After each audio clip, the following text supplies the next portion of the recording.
சுந்தரபுரம்ன்ற ஊரில் சொக்கலிங்கம்னு ஒரு ஏழை விறகு வெட்டி இருந்தான்.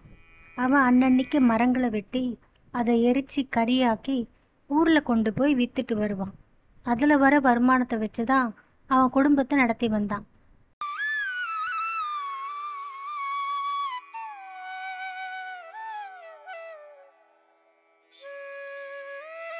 குளிர்காலத்தில் தண்ணி காய வைக்கிறதுக்கு தான் இவங்கிட்ட கறி வாங்க வருவாங்க. அதுவும் அந்த கிராமத்தில் ஒரு 25-30 பேர் தான் இவங்கிட்ட வழக்கமாக வியாபாரம் பண்ணிட்டு இருந்தாங்க. ஒரு நியாயமா விலை கேளுங்கம்மா. நானே காடு மேடா அலைஞ்சு இந்த மரத்தை வெட்டி எடுத்துன்னு வரேன். நீங்க இவ்வளோ குறைச்சலா கேட்டா எனக்கு கட்டுப்படி ஆகுமா? நான் ஒன்றும் அநியாயமாக விலை கேட்கலப்பா. உங்ககிட்ட பொருள் நல்லா இருக்குன்னு தான் வாங்குறோம். நீ அதுக்குன்னு இவ்வளோ விலை வச்சு வித்தனா எப்படி? அன்னைக்கு வியாபாரம் சரியாகாததுனால ரொம்ப சீக்கிரமாகவே சொக்கலிங்கம் வீட்டுக்கு திரும்பிட்டான். அம்மா, அவர் வந்துட்டாரு, நீங்கள் போய் தோசை ஊற்றி கொடுங்க, நான் பார்த்துக்கிறேன். சரிம்மா, அந்த அண்டாவை ஒப்பிடு. இன்னைக்கு வியாபாரம் ஆகலன்னா என்ன, நாளைக்கு ஆயிட்டு போகுது. நீ வந்து தோசையை சாப்பிடு. அந்த ஊரை ஆண்ட ராஜா தன் மக்கள் நலனுக்காக நிறைய உதவிகளை செஞ்சார். தன்னோட ஆட்சியில் எந்த குறையும் இருக்கக்கூடாதுன்னு அவர் ரொம்ப கவனமாக பார்த்துட்டு இருந்தார். யாரங்கே? இன்னைக்கு நகர்வலம் கிளம்பலான்னு இருக்க, அதுக்கான ஏற்பாடுகளை பண்ணுங்க.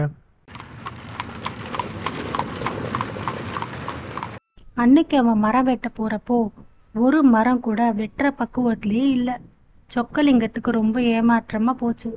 சரி, வீட்டுக்கு கிளம்பலான்னு நடக்க ஆரம்பிச்சான். என்னப்பா, ஏன் இவ்வளோ சோர்வா நடந்து போற? என்ன பிரச்சனை உனக்கு?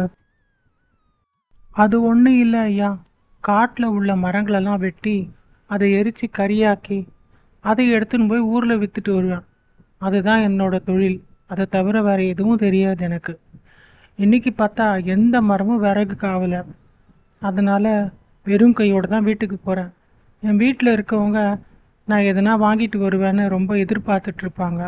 அதான் அவங்களுக்கு என்ன பதில் சொல்கிறதுன்னு தெரியாமல் நடந்து போயிட்டுருக்கேன். சரி, கவலைப்படாத. என்னோட தோட்டத்துக்கு உன்னை இட்டுட்டு போகிறேன், வா.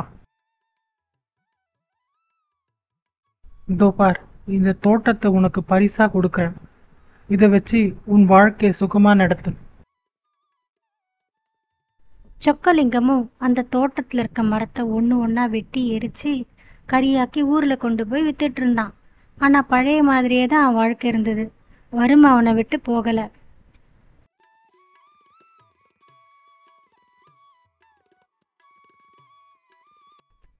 இன்னைக்குன்னா சமைக்கிறதுக்கு எதனா வாங்கிட்டு வந்திருக்கீங்களா?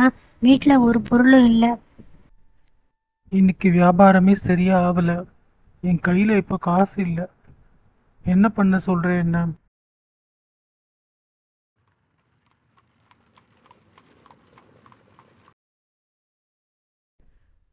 ஏன்பா, உனக்கு ஒரு தோட்டத்தை நான் தானமாக கொடுத்தேனே, ஆனால் இன்னும் நீ விறகு வெட்டி பொழைச்சிட்டு இருக்க.